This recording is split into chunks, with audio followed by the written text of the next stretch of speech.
ang kasiyahan sa ating kalooban na tayo ay minsang nakibahagi upang ang bayan ng Pililya ay makita nating unti-unti at tuloy-tuloy at mabilis ang pag-unlad. Pawis at dugo ang siyang naging puhunan para sa kalayaan na tinatamasa ng Tumawig ang mga programang tumutugon sa pangangailangan ng mamamayan.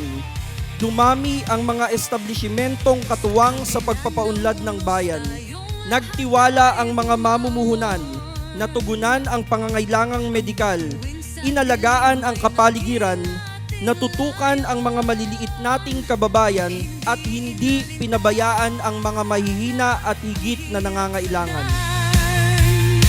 para sa bayan, inalay ang buhay Welcome po, State of Municipal Address. Ano po? sa isang diwa. Halina't magkaisa. Sa pag-uwi po natin, nado ng kasiyahan sa ating kalooban at patuloy na paggalaw sa ating komunidad para maibigay ang tamang serbisyo at pumuna ng tama para maituwid kung anuman ang kamalian. Buhay ang Pilipinas, mahal na Nailathala ang bayan ng Pililya sa libro ng kasaysayan, hindi lamang sa ating lalawigan, kundi pati na rin sa pangnasyonal na level pagdating sa mahusay na pamamahala.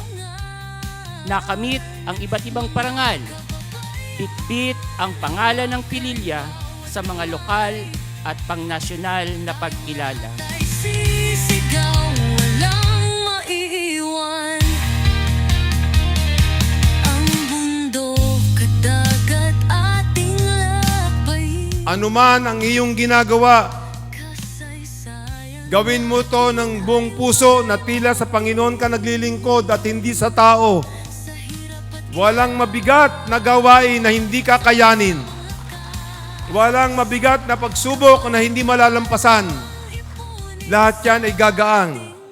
Pagtulong-tulungan po natin. isang bansa, isang diwa. And sa lahat po na nanunungkulan sa municipal government, sa lahat po ng empleyado, let's just be steady and do everything that we can para makapagbigay po ng magandang serbisyo para sa bayan ng Pililya. Magandang tanghali po sa ating lahat. Mabuhay ang Pilipinas, mahal na Muli, maraming pong salamat sa inyong lahat at sa akin pong buong pamilya. Mabuhay pang bawat isa. God bless everyone. Thank you very much po.